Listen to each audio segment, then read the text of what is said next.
The Story of Twelfth Night, or What You Will. Sebastian and his sister Viola, a young gentleman and lady of Messaline, were twins who so much resembled each other that but for the difference in their dress they could not be known apart.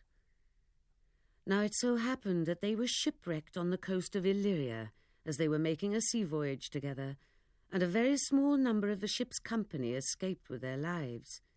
The captain of the vessel, with a few of the sailors that were saved, got to land in a small boat, and with them they brought Viola safe on shore, where she, poor lady, instead of rejoicing at her own deliverance, began to lament her brother's loss. But the captain comforted her with the assurance that he had seen her brother, when the ship split, fasten himself to a strong mast on which he perceived Sebastian borne above the waves. Viola was much consoled by this hope, and now considered how she might survive in a strange country so far from home. And she asked the captain if he knew anything of Illyria, and he replied, "Aye, very well indeed, for I was born not 3 hours' travel from this place." "Then who governs here?" "The Duke Orsino, who is noble in nature as well as dignity." Viola replied that she had heard her father speak of the same Orsino, and that she remembered him saying he was unmarried. "And he is so now, or was so very lately, for but a month ago I went from here, and then it was the general talk that Orsino sought the love of fair Olivia, a virtuous maid, the daughter of a count who died 12 months ago, leaving Olivia to the protections of her brother, who shortly after died also. And for the love of this dear brother, they say she has abjured the sight and company of men." Viola understood Olivia's loss only too well, fearing that she too had lost a brother. But now she had to concentrate her thoughts on how to pass the time while in Illyria. And she formed a project in her mind, which was, in a man's habit, to serve the Duke Orsino as a page. Having observed a fair behaviour in the captain, she entrusted him with her plan, and he readily engaged to assist her. Viola gave him money, and directed him to order clothes to be made of the same colour and fashion as her brother used to wear. From the moment she was dressed in her manly garb, she looked so exactly like her brother that some strange errors started to happen by means of their being mistaken for each other. For, as will afterwards appear, Sebastian was also saved. Viola's good friend, the captain, when he had transformed this pretty lady into a gentleman, got her presented to the Duke Orsino, under the feigned name of Cesario. The Duke was wonderfully pleased with the graceful deportment of this handsome youth, and she soon became his most favoured attendant. To Cesario, Orsino confided the whole history of his love for the Lady Olivia, the long and unsuccessful suit he had made to one who rejected him, and refused to admit him to her presence. And because this lady treated him so unkindly, Orsino had forsaken all sports and manly exercises, and instead listened to soft music, gentle airs, and passionate love songs. In short, the Duke Orsino was sick with love for the Countess Olivia. It is a dangerous matter for young maidens to be confidants of handsome young dukes, which Viola too soon found to her sorrow. For all that love Orsino told her he endured for Olivia, she presently perceived she suffered for the love of him. And much it moved her to wonder why Olivia could be so regardless of this, her peerless lord and master, whom she thought no one could behold without the deepest admiration. She ventured to ask Orsino that if a lady were to love him with the same passion as he did love Olivia, and if he could not return that love, must not the lady be content with that answer? Orsino would not admit to this reasoning, for he denied that it was possible for any woman to love as he did. No woman's heart was big enough to hold so much love. To which Viola cried out, "Ah, but I know." The Duke was startled, and asked his page what was it that he knew. And Viola told him of a daughter of her father, who loved a man so greatly that she sat and pined away in melancholy and grief. And Viola added that this is what might have happened to her, were she a woman and felt the same love for Orsino. While they were engaged in this tangled conversation, a gentleman entered whom the Duke had sent to Olivia, and he told Orsino that he had not been able to gain entrance to the lady, but was sent word that she was to be shut up like a cloistress for 7 years, with her face veiled, in sad remembrance of her dead brother. When he heard this, the Duke was moved and cried out that if she felt this great love for her brother, how greatly she would love when a man at last touched her heart. He then urged Cesario to go to Olivia's house on his behalf and not leave until she had gained an audience. To which Viola replied, "And if I do speak to her, my lord, what then?" "Oh, then unfold to her the passion of my love." Away then went Viola, but not willingly did she undertake this courtship, for she was to woo a lady to become a wife to him she wished to marry. But having undertaken the affair, she performed it with fidelity, and Olivia soon heard that a youth was at her door, who insisted upon being admitted to her presence. Olivia, curious to see who this determined messenger might be, desired he might be admitted, and throwing her veil over her face, she said she would once more hear Orsino's embassy.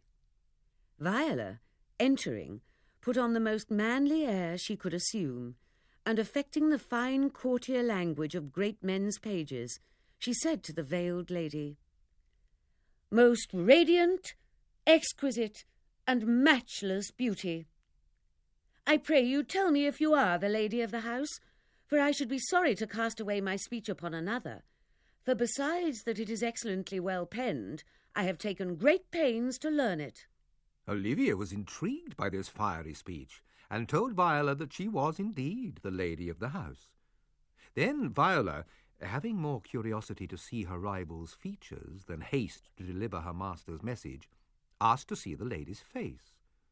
With this bold request, Olivia was not averse to comply, for this haughty beauty, whom the Duke Orsino had loved so long in vain, at first sight of this supposed page, conceived a violent passion for the humble Cesario, and, forgetting her determination to go veiled for 7 long years, she drew aside her veil, saying, "I will draw the curtain and show the picture," adding, "Is it not well done?" To which Viola replied that it was excellently done, adding, "If God did all." Then she told Olivia with great fervour that Orsino loved her, with adoration and with tears, with groans that thunder love and sighs of fire. Olivia remained unmoved, and said with some impatience that she could not love Orsino, and that he could have taken his answer long ago. Then Viola told Olivia that if she loved with the same passion as her master did, she would force Olivia to love her, and would not let her have any rest until she was made to take pity on her. Olivia was startled and said, "You might do much. What is your parentage?" Viola replied, "Above my fortune, yet my state is well. I am a gentleman." Olivia now reluctantly dismissed Viola, telling her to return to Orsino and to tell him that she could not love him. But she asked that Viola might return to tell her how Orsino received the news. And Viola departed, bidding the fair but cruel lady farewell. Olivia was left reflecting how much she wished Cesario was the Duke instead, for this page had taken a fast hold on her affections, and she had fallen deep in love.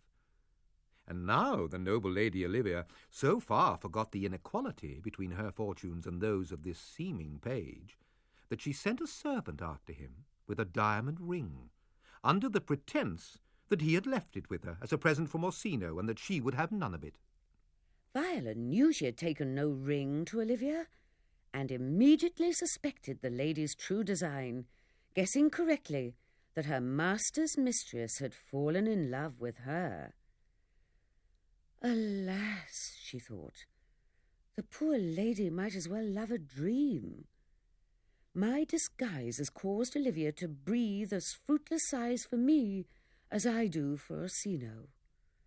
In despairing mood she returned to Orsino's palace and related to her lord the ill success of the negotiation. Yet still the Duke persisted in hoping that his gentle page would be able to persuade Olivia to show some pity, and he bade her return the next day. In the meantime, to pass away the tedious interval, he commanded a song to be played which helped to relieve his passion. Come away, death, and in sad cypress let me be laid. Fly away, breath, I am slain by a fair, cruel maid.